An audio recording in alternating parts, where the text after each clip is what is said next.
سلام له خورشید د یوې بجې خبرونو ته ښه راغلاست. د لغمان د الینګار ولسوالۍ امنیه قمندان په یوې چاودنه کې ووژل شو.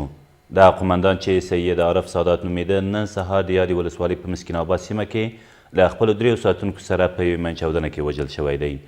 د لغمان د والي ویاند زیاتوي په دې پیښې کې 2 نور پولیسان هم ټپیان شوي دي.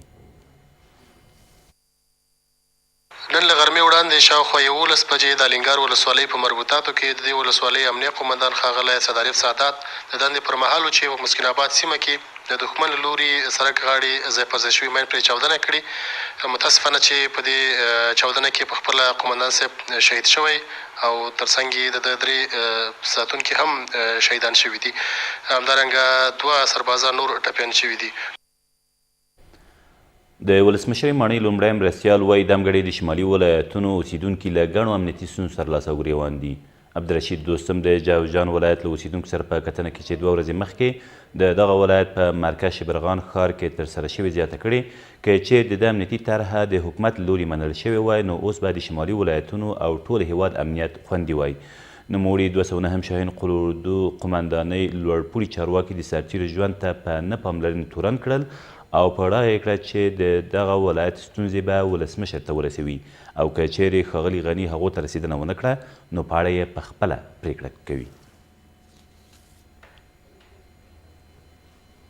په تخار کې د یوې نښتې په پایله کې 8 دولتي سرتیري ووژل شول او 3 نور یې ټپیان دي.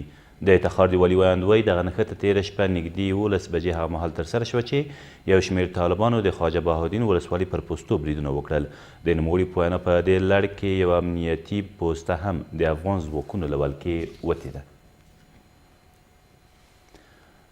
تر یوې ورځې ځنډ وروسته به نن د افغانستان د سولې په اړه د امریکا د ځانګړي او طالب استازو ترمنځ د سولې خبرې یو ځل بیا د قطر په دوحې ښار کې پیل شي. په قطر کې د طالبان د سیاسي دفتر ویاند ویلي په دا خبرو کې به له افغانستان د بهرنیو ځواکونو پر وتو او دا چې د افغانستان خاوره به د هیڅ هیواد پر وړاندې نه کارول کیږي تمرکز وشي او دغه ناسته به تر مازدیګره دوام وکړي. دا خبرې تېره ورځ د روژې د لومړۍ ورځې له امله درول شوې وې او په دې وقفه کې زلمی خلیزات هند ته ولاړ او د هغه هیواد له بهرنیو چارو وزیر سره یې په کتنه کې په دوحې کې د روانو خبرو او په افغان سولې بهیر کې د سیمې هیوادونو پر رول خبرې کړي دي. لویه څارنوالۍ به نن د ټاکنیزو کمیسیونونو د مخکینیو غړو دوسیې اړوندې محکمې ته ولیږي. د دغه بنسټ ویاند وایي د یادو کمیشنرانو په اړه د دوی څېړنې بشپړې شوي او د نن ورځې په اوږدو کې به یې پایلې اړوندې محکمې ته وسپاري.